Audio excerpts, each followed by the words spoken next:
নমস্কার। এই ভিডিওর ঠিক আগের ভিডিওতে আমি আপনাদের বলেছিলাম সিটিজেনশিপ অ্যামেন্ডমেন্ট অ্যাক্ট বা সিএএ অ্যাকচুয়ালি কি, এটা কাদের উপর অ্যাকচুয়ালি লাগু করা হয়েছে। আশা করি আপনারা সেই ভিডিওটি দেখেছেন। তবুও এখানে একটু বলে রাখি, যে সমস্ত মানুষরা অন্যান্য দেশ থেকে, অন্যান্য দেশ বলতে এখানে পার্টিকুলার 3টি দেশের কথা বলা হয়েছে, বাংলাদেশ, পাকিস্তান এবং আফগানিস্তান, সেই দেশ থেকে ইসলাম ধর্ম ব্যতীত অন্য কোনো ধর্মাবলম্বী মানুষরা যারা ভারতে কোনো কারণে এসে গেছেন এবং অনেকদিন যাবৎ বসবাস করছেন, তাদেরকে এই দেশের নাগরিক হিসাবে স্বীকৃতি দেওয়ার জন্য এই সিএএ চালু করা হয়েছে। এবার যারা ভারতবর্ষে পাকাপাকিভাবে বাস করছেন বহুদিন থেকেই এবং এই দেশেরই যারা বাসিন্দা, তাদের তো এই ফর্ম ফিল আপ করার দরকার নেই। এবার যারা ওইসব দেশের বাসিন্দা, তারা কি করে এই ফর্মটা ফিল করবেন সেটা এখানে আমরা দেখে নেব। ডেসক্রিপশনে আমি একটি ওয়েবসাইটের লিঙ্ক দিয়ে দেবো, সেখানে ক্লিক করে আপনারা সরাসরি এই ওয়েবসাইটে চলে আসতে পারবেন।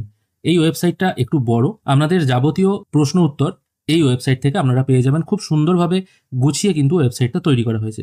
যারা সিএএ বা সিটিজেনশিপের জন্য আবেদন করতে চান, তারা ক্লিক হেয়ার টু সাবমিট এই অপশনটায় একবার ক্লিক করবেন। এখানে ক্লিক করার পর নতুন আরেকটি উইন্ডো ওপেন হবে। এখানে আপনার ফোন নাম্বার এবং ক্যাপচাটি পুট করে কন্টিনিউ করতে হবে। এরপর আপনার নাম এখানে পুট করতে হবে, আপনার ফোন নাম্বার পুট করতে হবে, তারপর যে ক্যাপচাটি আছে সেটা আরেকবার পুট করে সাবমিট করতে হবে। সাবমিট করার পর আপনার ফোন নাম্বারে ও ইমেলে একটি করে ওটিপি চলে আসবে। ওটিপিগুলো নির্দিষ্ট জায়গায় পুট করে আবার এখানে ক্যাপচাটি পুট করে ভেরিফাই ওটিপি অপশনে ক্লিক করবেন। এরপর আপনার সাইন আপ প্রসেস কমপ্লিট হয়ে যাবে। তারপর এখানে সাইন ইন করার জন্য ওকে অপশনটায় ক্লিক করতে হবে। এরপর আপনার ইমেল আইডি বা ফোন নাম্বারটা এবং ক্যাপচাটা পুট করে আবার কন্টিনিউ করবেন। এরপর আপনার ফোনে একটি ওটিপি চলে আসবে। ওটিপিটি নির্দিষ্ট ঘরে পুট করে এখানে ক্যাপচাটি পুট করে আবার ভেরিফাই অ্যান্ড প্রসিড করবেন। সাইন ইন হয়ে গেলে আপনার সামনে এরকম একটি ড্যাশবোর্ড ওপেন হবে। এখানে আপনার নাম, ইমেল আইডি এবং ফোন নাম্বার শো হবে।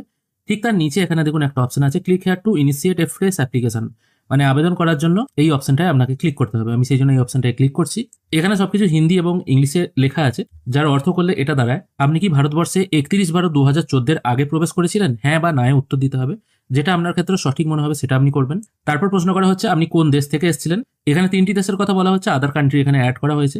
যদি এই 3টে দেশের মধ্যে থেকে হয়ে থাকে তাহলে যে কোনো একটা সিলেক্ট করবেন। আমি মোটামুটি বাংলাদেশটা সিলেক্ট রাখছি। তারপর আপনাকে প্রশ্ন করা হচ্ছে নিচে যে কটা ধর্মের কথা উল্লেখ আছে, এই ধর্মাবলম্বী মানুষ আপনি কিনা। আপনার যেটা সঠিক মনে হবে সেটা সিলেক্ট করবেন। ভারতে আসার আপনার বৈধ পাসপোর্ট আছে কিনা সেটা আপনাকে জিজ্ঞেস করা হচ্ছে, হ্যাঁ বা নায় উত্তর দেবেন। 5th পয়েন্টে আপনাকে জিজ্ঞাসা করা হচ্ছে আপনার পিতা বা মাতা কেউ কি অবিভক্ত ভারতের নাগরিক ছিলেন কিনা, মানে ভারত যখন স্বাধীন হয় তার আগে থেকে তারা এখানে আছেন কিনা, এটা একটা প্রশ্ন করা হচ্ছে। সেটাও আপনি ইয়েস অথবা নয় উত্তর দিতে পারেন। এবং সবার শেষে একটা ডিক্লারেশন এখানে বলা হচ্ছে। এখানে কিছু কিছু অ্যাক্টের কথা বলা হচ্ছে, আপনাকে সাবমিট করতে হবে। সেই জন্য এই অপশনটা টিকমার্ক দিয়ে অ্যাকসেপ্ট অ্যান্ড সাবমিট করবেন। এবার ওপরে যে 5টি প্রশ্ন করা হলো, সেই প্রশ্নের ভিত্তিতে অটোমেটিক সিলেক্ট হয়ে যাবে। আপনি এখানে যে ফর্ম নাম্বারগুলো দেখতে পাচ্ছেন, 7খানা ফর্ম আছে, সেই কোন ফর্মের আওতায় আপনি আসবেন সেটা কিন্তু অটোমেটিক ঠিক হয়ে যাবে। সেখানে ইয়েস বা নো যদি কোনোটা আপনি ভুল দিয়ে দেন তাহলে কিন্তু আপনি অন্য ফর্মের আওতায় চলে যাবেন।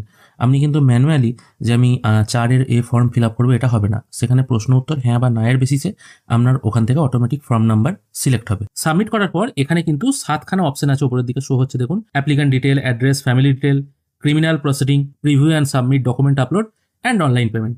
এতগুলো অপশন কিন্তু আপনাকে ফিল করতে হবে। একটা একটা করে আমরা শুরু করি এবং কিভাবে ফর্মটা ফিল করতে হয় সেটা দেখাবো। প্রথমে আপনার নাম, gender, date of birth, birth place সঠিকভাবে চুজ করবেন। তারপর কান্ট্রি অফ বার্থ, মানে কোন দেশে আপনার জন্মগ্রহণ হয়েছিল সেটা আপনাকে চুজ করতে হবে। এখানে কিন্তু অনেকগুলো অপশন আছে, যেটা ইচ্ছা আপনি চুজ করতে পারেন। অবশ্য birth state, district of birth এই অপশনগুলো কিন্তু ইনঅ্যাক্টিভ আছে, এগুলো আপনি সিলেক্ট করতে পারবেন না। আইডেন্টিটি মার্ক অপশনটায় আপনার গায়ে যদি কোনো এমন কোনো চিহ্ন থাকে যেটা দেখে আপনাকে শনাক্ত করা যায়, কোনো কাটা দাগ বা গায়ের শরীরে বা কোনো অংশে কোনো রকম যদি দাগ থাকে সেটা দিতে পারেন, অন্যথায় এটা নট অ্যাপ্লিকেবল করে দিতে পারেন। আপনার অকুপেশন কি আছে সেটা সিলেক্ট করবেন। ন্যাশনালিটি বাংলাদেশ, যেহেতু আমি এটা সিলেক্ট করেছিলাম। এবং আপনার কমিউনিটি কি আছে সেটা এখানে বাই ডিফল্ট চলে আসবে। এরপর আপনার বাবার ডিটেল দিতে হবে, আপনার বাবার নাম, আপনার বাবার ডেট অফ বার্থ, তার কোথায় জন্ম হয়েছিল, কোন দেশে জন্ম হয়েছিল এবং তিনি কোন দেশের সিটিজেন সেটা এখান থেকে আপনাকে সিলেক্ট করতে হবে। বার্থ স্টেট এবং ডিস্ট্রিক্ট অফ বার্থ এই দুটো অপশন ইনঅ্যাক্টিভ থাকবে। তারপর একই রকমভাবে আপনার বাবার যেমন ডিটেল দিতে হবে সেরকম আপনার মায়েরও ডিটেল দিতে হবে। আপনার স্ত্রী যদি থাকে তার ডিটেলও ঠিক সেম একই রকমভাবে দিতে হবে। তবে আপনি যদি এটা ম্যারেড করেন তবেই কিন্তু এই অপশনগুলো ওপেন হবে। যদি এটা সিঙ্গেল রাখেন তাহলে কিন্তু এই অপশনগুলো দেওয়ার দরকার নেই। তারপর জিজ্ঞেস করা হচ্ছে যিনি অ্যাপ্লাই করছেন বা আপনি যদি অ্যাপ্লিকেন্ট হয়ে থাকেন, আপনি কি কোনো সার্ভিস করছেন কিনা। যদি ইয়েস করেন তাহলে কোথায় সার্ভিস করছেন, এমপ্লয়ার ডিটেলস, সিটি, স্টেট এগুলো সব দিতে হবে। যদি এটা নো করেন তাহলে এই অপশনগুলো কিছু দেওয়ার দরকার নেই। তারপর পাসপোর্টের ডিটেল দিতে হবে, অথবা রেসিডেন্সিয়াল ডিটেলও এটা বলতে পারেন। আপনি কবে ভারতে প্রবেশ করেছেন সেই ডেটটা এখানে দেবেন। কোন দেশের পাসপোর্ট আছে সেটা দেবেন। এবার এখানে বলে রাখি দেখুন, কান্ট্রি অফ পাসপোর্টের পাশে কিন্তু কোনো রকম স্টার মার্ক করা নেই, তাই আপনার কাছে যদি পাসপোর্ট থেকে থাকে এই 3টে দেশের, তাহলে সেই দেশটা সিলেক্ট করে তার পাসপোর্ট নাম্বার এবং কতদিন পর্যন্ত ভ্যালিড সেটা এখানে দিতে হবে। অন্যথায় এইগুলো কিন্তু বাধ্যতামূলক নয়। তাই এখানে পরিষ্কার বোঝা যাচ্ছে আপনার যদি পাসপোর্ট নাও থাকে তাহলে কিন্তু কোনো রকম অসুবিধা নেই। এরপর এখানে 3টি প্রশ্ন করা হচ্ছে, যেটা আপনার হ্যাঁ বা নায় উত্তর দিতে হবে।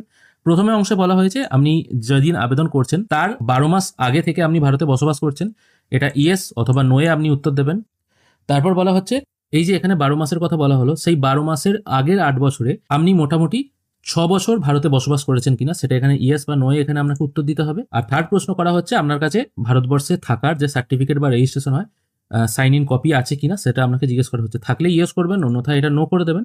তারপর আপনার একটা ফটো এবং সিগনেচার আপলোড করতে হবে, তারপর ক্যাপচা পুট করে সেভ করবেন। এরপর আমরা সেকেন্ড অপশন অ্যাড্রেস ডিটেলে চলে এসেছি। এখানে আপনার ইন্ডিয়ার অ্যাড্রেস সিলেক্ট করতে হবে, মানে ভারতবর্ষে আপনি কোথায় বসবাস করছেন সেটা এখান থেকে দেবেন। প্রথমে ইন্ডিয়া, এটা বাই ডিফল্ট চুজ থাকবে। তারপর আপনার স্টেটটা এখান থেকে সিলেক্ট করবেন। তারপর আপনার কোন ডিস্ট্রিক্টে বাড়ি সেটা চুজ করতে হবে। এরপর আপনার ভিলেজের নাম কি সেটা চুজ করবেন। তারপর এখানে পোস্ট অফিসের নাম বা হাউস নাম্বার যদি কিছু থাকে সেটা দিয়ে দেবেন। পিনকোড দিয়ে দেবেন, তারপর ক্যাপচা পুট করে আবার সেভ করবেন। থার্ড অপশনে আপনার ফ্যামিলি ডিটেল দিতে হবে। এখানে অ্যাড নাও অপশনে ক্লিক করলে একজন একজন করে আপনার ফ্যামিলি মেম্বারদের নাম দিয়ে দেবেন। প্রথমে তার নাম লিখবেন, অ্যাড্রেস লিখবেন, তারপর তার টোটাল অ্যাড্রেসটা এখানে লিখে দেবেন। তারপর রিলেশনশিপ হিসাবে আপনি মানে যিনি অ্যাপ্লাই করছেন তার সাথে তার কি সম্পর্ক আছে, যার নামটা তিনি ফ্যামিলি ডিটেলের ঘরে দিচ্ছেন। ধরুন আপনি অ্যাপ্লাই করছেন, আপনি আপনার বাবার নামটাও এখানে অ্যাড করতে চান, সেক্ষেত্রে এখানে আপনি ফাদার সিলেক্ট করবেন, তার বয়স সিলেক্ট করবেন, তারপর ক্যাপচা পুট করে এখানে সেভ করবেন। একে একে যতজন ফ্যামিলি মেম্বার আপনার অ্যাড করা প্রয়োজন মনে হবে অ্যাড নিউ করে করে যাবেন, তাহলে এখানে তাদের নাম সবকিছু শো হবে। তারপর আবার নেক্সট করবেন। নেক্সট করার পর ক্রিমিনাল প্রসিডিং বলে একটা অপশন চলে আসছে।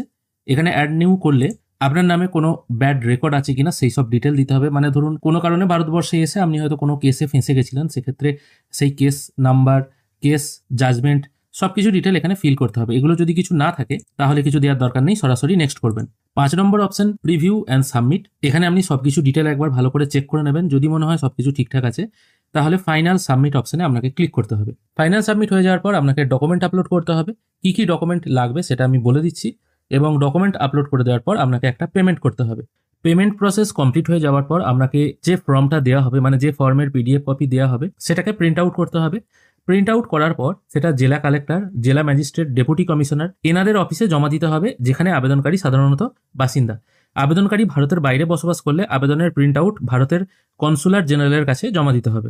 জমা দেওয়ার পর আপনার স্ট্যাটাস কি আছে সেটা জানার জন্য আপনি ওই ওয়েবসাইটে এসে ক্লিক করে আপনার আবেদনের স্থিতিটা জানতে পারবেন, এবং আপনাকে ইমেল বা SMS মাধ্যমেও জানিয়ে দেওয়া হবে। এখানে প্রশ্ন উঠতে পারে আবেদনপত্র জমা দেওয়ার পর কতদিন পর আমি ভারতের নাগরিকত্ব পাবো। দেখুন এখানে সেটাও বলা হয়েছে, জেলা কালেক্টরের অফিসে আবেদন জমা দেওয়ার পরে নাগরিকত্ব বিধি 2009-এর নিয়ম 12 অনুযায়ী এবং সেখানে নির্দেশিত সময় অনুযায়ী একটি প্রক্রিয়া করা হয়। জমাকৃত নথির পর্যাপ্ততা এবং নিরাপত্তা প্রতিবেদনের উপলব্ধতার উপর নির্ভর করে কেন্দ্রীয় সরকার সক্ষম কর্তৃপক্ষ মামলাগুলি নিষ্পত্তি করে। মানে এরপর আপনার একটা ভেরিফিকেশন হবে, ভেরিফিকেশনের পর যদি তারা সন্তুষ্ট হন তাহলে আপনাকে ভারতের নাগরিকত্ব প্রদান করা হবে। এটি হলো টোটাল প্রসেস। কি কি ডকুমেন্ট আপলোড করতে হবে সেটা এখানে আমি বলে দিচ্ছি। একটা অ্যানাক্সিয়ার 1, একটা অ্যানাক্সিয়ার 2, একটা এভিডেভিট ফরম্যাট লাগবে। যদি পাসপোর্ট থাকে বিদেশের, সেই পাসপোর্টের কপি লাগবে। এদেশে থাকার কোনো পারমিশন থেকে থাকে এবং সেটা যদি এক্সপায়ার হয়ে যায় সেই কপিটা আপনার লাগবে।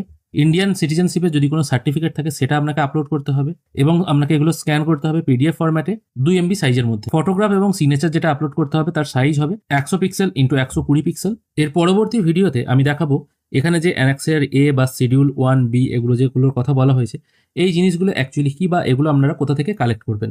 আশা করি আপনাদের আজকের ভিডিওটি ভালো লেগেছে। সম্পূর্ণ ফর্ম ফিল আপের ভিডিওটি আমি দেখালাম। ফর্মটা একটু মনোযোগ সহকারে ধীরে ধীরে ফিল আপ করবেন এবং সঠিক তথ্য দিয়ে ফিল আপ করার চেষ্টা করবেন।